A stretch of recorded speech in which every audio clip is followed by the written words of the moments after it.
Donc, dis-nous un petit peu ton background.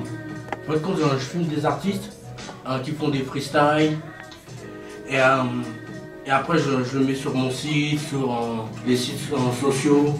Je fais un peu la promo des gens, des artistes qui sont pas connus forcément. En général, je préfère travailler avec ceux qui sont pas trop connus, qui sont pas trop de buzz, pour pouvoir essayer de ramener le truc vers eux.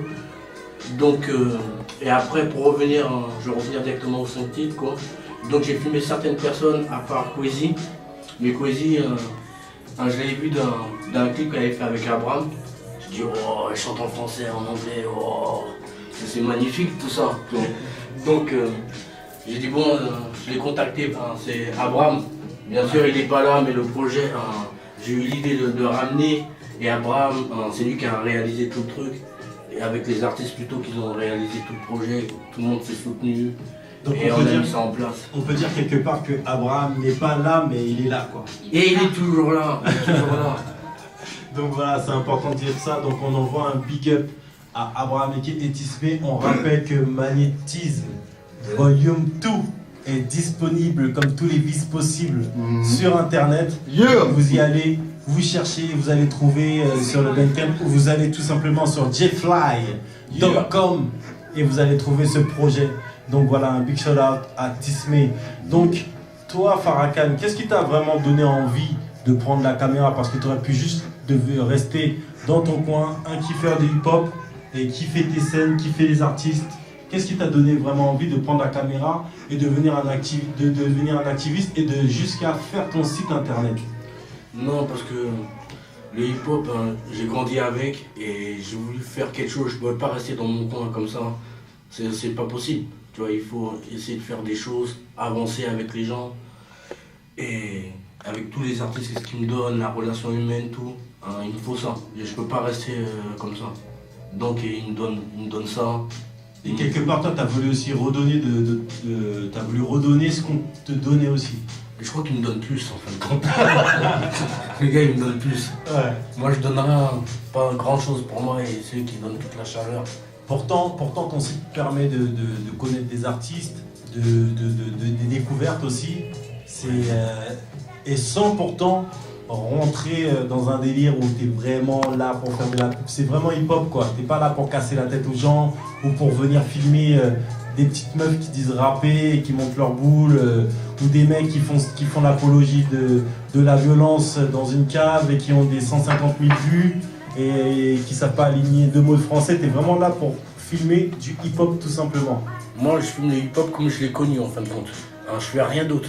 Tu vois, donc le hip-hop, c'est pas seulement du rap, c'est de la soul, du jazz, tout ça mélangé pour moi. Pour moi, tout ça, c'est du hip-hop. La danse, tout, et je dois montrer ça en fin de compte. Ouais. Je dois montrer ça. C'est vrai que j'étais plus dans le rap, j'ai jamais été danseur, spécialement rappeur. Tout le monde a lâché deux petits mots, mais on peut pas se considérer comme un rappeur. Ouais. Donc moi, je kiffe le rap. Alors donc, je suis obligé de faire ça. Donc même la danse, j'ai filmé la danse comme tu as dit, pour moi c'est le hip-hop que j'essaie de mettre en avant et rien d'autre. C'est pas le hip-hop, il n'y avait pas de coup de feu, il n'y avait pas spécialement de filles qui montent dans leurs fesses et c'est pas mon délire et j'espère que ce sera jamais mon délire. Et par rapport, donc tu m'as dit au choix d'artistes, c'est des artistes pour la plupart que tu connaissais, sauf Crazy, mais est-ce que tu as imposé quelque chose par rapport au thème? J'impose tout, moi. Non, c'est pas vrai. Bien au contraire. Je voulais juste des trucs quand même conscients, engagés, qui parlaient de quelque chose. Parce que par rapport à moi, à mes visions des choses, j'aime bien quelque chose qui peut rapporter aux autres. Donc c'est pour ça, surtout, je leur ai dit, conscient, engagé, et faites votre délire. Chacun a ramené son délire, sa sauce, et tout ça a fait ce projet. Et voilà. Et c'est ce que j'avais remarqué aussi en écoutant ce projet-là, c'est qu'à chaque fois, il y a des sons qui ont un message. Il n'y a pas de son gratuit, quoi. Le projet, il est gratuit, mais il n'y a pas de son gratuit. Donc ça, je big up ça. Et par rapport à ça, comment s'est passé aussi le choix des beatmakers sur ce projet? Les beatmakers, en fin de compte, il y a 4 prods de Tismé, d'Abraham. Donc comme c'est lui quand même qui a réalisé le truc. Et il y a un ancien avec moi qui s'appelle Etiquette. on lui envoie le big shout out. Voilà, je vais donner un peu son parcours. Je sais pas si tu connais les New Generation MC. C'est l'un des premiers groupes de rap français qui était dans le rap attitude. Donc c'est lui un peu qui m'a mis dans ça, quoi. Dans le hip-hop et tout. Donc après il a fait un parti de Toulouse. Après Toulouse, après Sayan Soupakou. Il a fait des prods aussi pour eux. Donc j'ai proposé, donc il travaille pas pour moi, je crois que plutôt c'est moi qui travaille pour lui, tu vois, plutôt, tu vois, parce que c'est vraiment un ancien. Donc j'ai proposé de balancer une prod.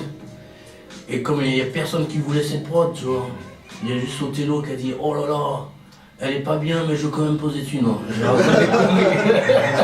Je raconte des conneries. Donc il a super kiffé la prod. Et voilà, on a donné ça à mon mec et il a posé dessus, quoi. Othello. Arrête de témoigner, tu es là, non? Oui. Donc, il y a comme je vous ai dit, il y a la plupart des artistes, des protagonistes de cette compilation qui sont dans le studio. Donc, on va les nommer un par un. Et en l'occurrence, on a parlé de l'instru de Eddie Kent. Othello, qu'est-ce qui a fait que tu choisisses cet instru? T'as frappé comme ça, comme un bongo sur la tête. En fait, je me rappelle, hein, il y avait pas mal de sons sur l'ordi de Farrakhan.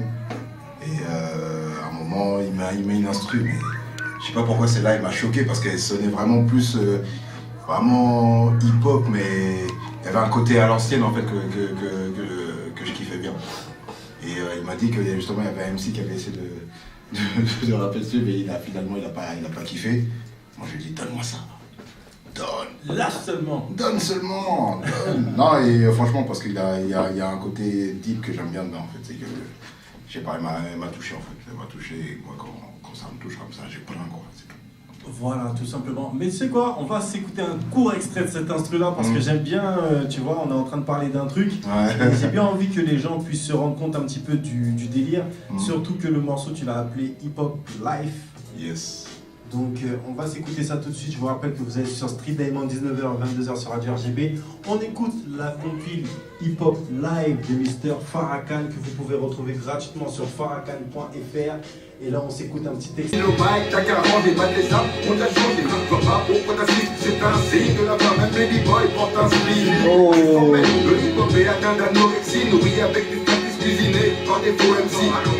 Venez vite, les négros sont fous, à base d'électro, le rap meurt, j'en presque plus son pouls. Et si tu veux, on fait ça comme ça à la barbare. Et puis c'est tout. Et toi, il y a Mr. Malone D-Way Malone. What's up, bro? Yeah. Alors, t'as même eu pareil sur cette compil. Qu'est-ce qui a fait? Est-ce que tu sais pourquoi Farrakhan a dit ouais, il faut qu'il soit là sur cette compil? Parce qu'il attache sa chemise jusqu'au dernier bouton. Non. En mode de... Non, en fait l'histoire c'est quoi? C'est Hipster. Non, faut parler quand même d'un événement qui nous a tous liés ce soir là. C'est les sessions métissées une fois de plus de Tismé. Et en fait c'est à travers cet événement qu'on s'est tous checkés. Moi j'ai rencontré Farrakhan via justement les sessions métissées. J'ai rencontré aussi Eddie Black Shadow que je connaissais pas.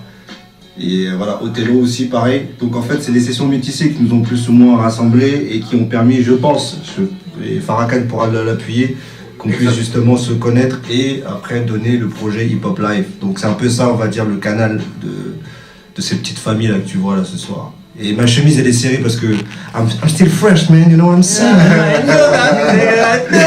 Je sais que j'ai un mec frais, tu vois ce que je veux dire? Bon, j'ai envoyé le petit truc, mais on sait la vérité, quoi. On a pas besoin de parler, quoi. Tu vois ce que je veux dire?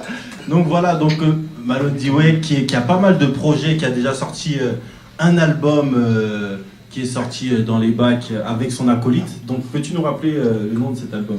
Alors en 2010, j'ai sorti un premier album qui s'appelle Pierre à l'édifice, signé par un label suisse, Mind Conscience Records. Voilà, donc on a sorti ça, ça a été ma première carte de visite, on va dire, de rap. Donc ça m'a permis de me faire connaître un tout petit peu. Ensuite j'ai sorti une tape en 2012, j'ai repris Slum Village, l'album The Fantastic Volume 1. Je l'ai remixé et là je prépare mon EP, donc un EP 8 titres, 9 titres, qui s'appellera Echo et qui est prévu normalement si tout se passe bien début décembre. Donc voilà, donc pareil, il y a Eddie Black Shadow qui est dessus, qui est en face de moi. Il y a Tismé aussi qui est là. Et voilà, donc c'est ça, tu vois, on essaie toujours de travailler en famille, il y a des choses qui se font, et puis voilà. Et j'ai vu aussi que tu avais un projet avec Mr. Stenza. Ah ouais, ça aussi, il y a aussi une deuxième bombe qui arrive là, c'est Stenza, pour ceux qui connaissent. Stenza et moi, on a fait un petit 4 titres exclusifs, donc ça va être lourd. Donc préparez les mouchoirs, tout ça, parce que... God damn, man. Est-ce qu'il y a une date de sortie pour ça? Non, ça c'est stratégie. C'est un peu à la Jay-Z, tu vois, Jay-Z, personne ne savait quand il est arrivé. On fait une stratégie un peu comme ça, tu vois ce que je veux dire. On va arriver un peu, tu vois. Moi, mais je te promets, j'ai la même stratégie. Quand j'arrive, on me donne un rendez-vous. Je te dis pas à quelle heure j'arrive. On sait jamais à quelle heure je vais arriver. Voilà, tout ça c'est stratégique, Après tu fais un buzz direct. Voilà, ça c'est bon, on veut cliquer sur Le mec arrive toujours en dernier à la soirée. Voilà. Et il a le flow comme ça, tout le monde le regarde. Et tout le monde aussi vénère parce qu'il arrive en dernier. Voilà, donc c'est ça en fait. Non, donc il y a Stenza et il y a mon EP solo qui arrive, Echo. Yeah. Voilà quoi. Yeah. Donc ça va être lourd, ça va être que du bon. Faites confiance à l'homme. Et Hip Hop Live, tu te souviens de ta première vidéo, de la première fois où tu t'es vu sur Hip Hop Live? Hier, c'était justement à domicile. Et c'est Mr. Farrakhan qui est venu à domicile, c'était cool. On a fait un truc live quoi, tu vois, c'était chez moi à l'époque. Moi j'habitais là-bas, je suis un mec de Val-de-Fontenay, 94-120. C'est East Coast baby, tu vois. Même à Paname, je suis East Coast, tu vois ce que je veux dire? Yeah.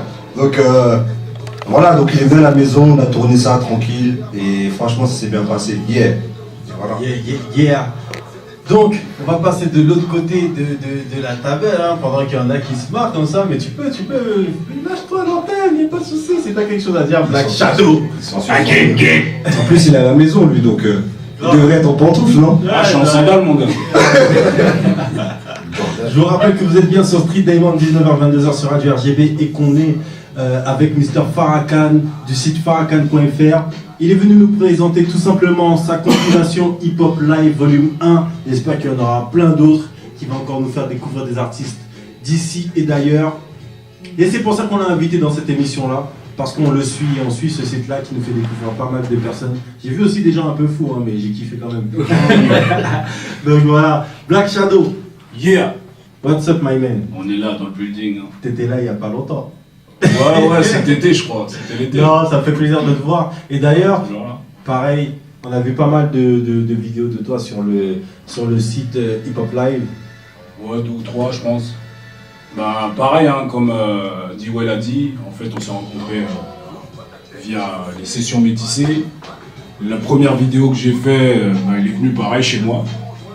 Il m'a mis un coup de pression. Faut que tu fasses une vidéo Hip Hop Live. Ah, j'aime bien ton flow, t'es venu aux sessions, t'as fait un freestyle, j'ai kiffé. J'ai pas aimé l'impro, mais j'ai bien aimé le texte. C'est ce qu'il m'a dit en fait. Et donc, il est venu, il a dit ok, je viens de filmer chez toi parce que j'ai appris que tu faisais bien à manger, quoi. Ouais, exactement. Le colombo, j'adore. Les dombrés aux crevettes, ils kiffent. Je sais qu'à la fin du freestyle, j'aurai un petit dombré aux crevettes là, je vais me mettre bien. Dombré aux crevettes, je précise pour les gens qui ne connaissent pas, c'est un plat créole. Mais depuis qu'il y a des crevettes, c'est bon, hein, cherchez pas à comprendre. Hein. Donc voilà, et ta première vidéo, tu te souviens du nom de la première vidéo? Non, je me rappelle pas. Again. Et en tout cas, c'était vraiment à chaque fois des textes que tu faisais ou il y a eu des freestyles aussi? Ouais, c'était des textes, il n'y a pas eu d'impro quoi. Il y a pas eu d'impro. Ouais, je crois que c'était la première, je pense, c'est sur une prod de mon frère Oliver. Il y en a eu 2. Une sur une prod d'Oliver, une sur une prod de Tineg. Ok, on rappelle que Tineg plus Oliver égale Dreamers. Il est là en plus, ça commence. Oliver est là. Et dans le building. On peut lui tendre le micro calmement. Oliver, what's up? What up, man? I'm here chilling, you know, I'm doing my thing. Je suis français. Donc, Oliver, toi-même activiste. Absolument. Donc, qu'est-ce qui te ramène parmi nous? Dealer. Ben, déjà, pour commencer, je suis le petit frère de Black Shadow, mais pas le petit frère de cité, le petit frère de sang. Et donc, j'accompagne mon frère à peu près partout où il va, donc j'essaie d'être présent dès qu'il fait quelque chose. Et il faut dire aussi quelque chose, c'est on peut parler de famille quelque part, c'est-à-dire que on voit aussi que